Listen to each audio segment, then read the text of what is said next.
আসসালামু আলাইকুম। আমার চ্যানেলে আরেকটি নতুন রেসিপি দেখার জন্য সবাইকে ধন্যবাদ।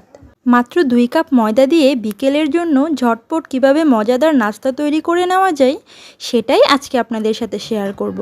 আর এই নাস্তাটা বানাতে যতটা ইজি, খেতে কিন্তু ততটাই মজা। তো চলুন দেখে নেওয়া যাক। এই নাস্তাটা বানানোর জন্য আমাদের এখানে হাফ কাপ পরিমাণ দুধ লাগছে। এই দুধটা একটু গরম করা আছে। তারপর এখানে 2 টেবিল চামচ চিনি দিয়ে দিলাম, আর স্বাদমতো লবণ দিয়ে দিলাম। ইস্ট 1 টেবিল চামচ পরিমাণ দিয়েছি, আর একটা ডিম নিয়ে নিয়েছি।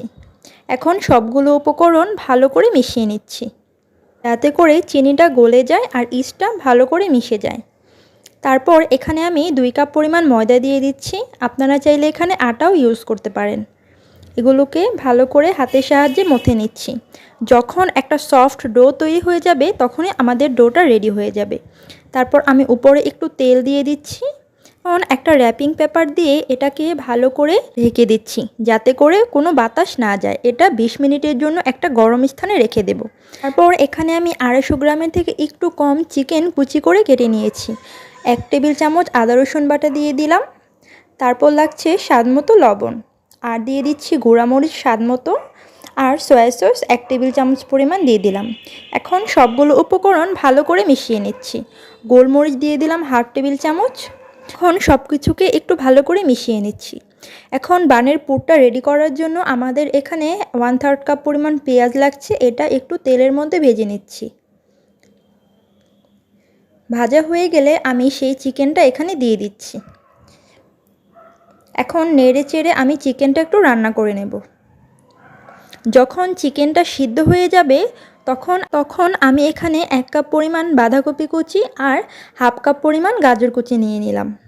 এটা অপশনাল। তারপর সব কিছু ভালো করে নেড়ে চেড়ে একটু মিশিয়ে নিচ্ছি। মেশানো হয়ে গেলে এখানে স্বাদমতো চিলি ফ্লেক্স দিয়ে দিচ্ছি, আর লবণও দিয়ে দিচ্ছি স্বাদমতো।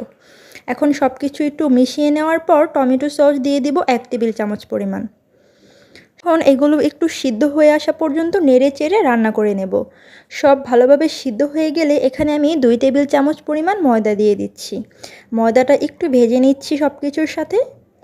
যখন একটু ব্রাউন ব্রাউন হয়ে আসবে তখন আমি এখানে হাফ কাপ জাল করা দুধ দিয়ে দিলাম। এখানে আপনারা চাইলে গুঁড়া দুধ গুলিও ইউজ করতে পারেন। দুধ দেওয়ার পর এটা সাথে সাথে ঘন হয়ে আসবে। এই তো এরকম থিকনেস হলে আমরা এটাকে নামিয়ে ফেলবো। এদিকে আমার ডোটাও ফুলে ডবল হয়ে গিয়েছে।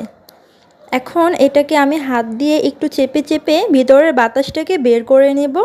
তারপর হালকা করে একটু মথে নেব।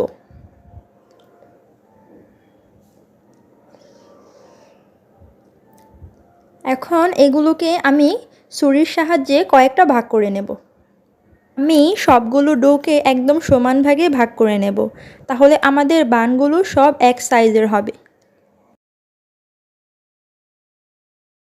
এখন আমি একটা ডো নিয়ে নিচ্ছি।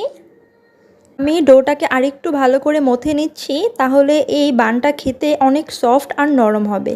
এখন আমি একটা ছোট্ট করে একটা রুটি বানিয়ে নিচ্ছি। এটা আপনারা হাত দিয়েও করতে পারেন। তারপর সেই রান্না করা চিকেনটা এর মধ্যে দিয়ে দিচ্ছি।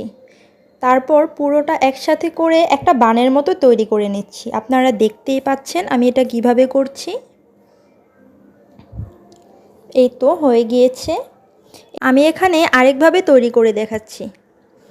আমি একটা রুটি করে নিয়েছি। রুটির মধ্যে সেই চিকেনগুলো রেখে আমি উপরে আরেকটা রুটি দিয়ে দিলাম। তারপর চারিদিকে এভাবে আটকে দিয়েছি। আমি বানগুলো একটা টাওয়ালের মধ্যে ঢেকে রেখেছিলাম। দেখুন সবগুলো ফুলে ডবল হয়ে গিয়েছে। তারপর আমি একটা প্যানে সামান্য পরিমাণ তেল নিয়ে আমি সবগুলো বান একে একে দিয়ে দিচ্ছি। আর এই বানগুলো ভাজার সময় চুলার আঁচ মিডিয়াম লো হিটে রেখে ভাজতে হবে, তা নয়তো বানগুলো সব পুড়ে যাবে। আমি উল্টে পাল্টে বানগুলো ভেজে নিচ্ছি। দেখুন আমি একটু অসতর্কতার কারণে আমার বানগুলো হালকা একটু পুড়ে গিয়েছে, কিন্তু এতে করে কোনো সমস্যা নেই। আমার চিকেন বানগুলো ভাজতে 2 মিনিটের মতো সময় লেগেছে। এই তো আমার বানগুলো সব রেডি। আমি এখন সব একে একে নামিয়ে ফেলছি। তৈরি হয়ে গেল আমাদের মজাদার চিকেন বান। আমি ভেতরটা একটু ভেঙে দেখাচ্ছি।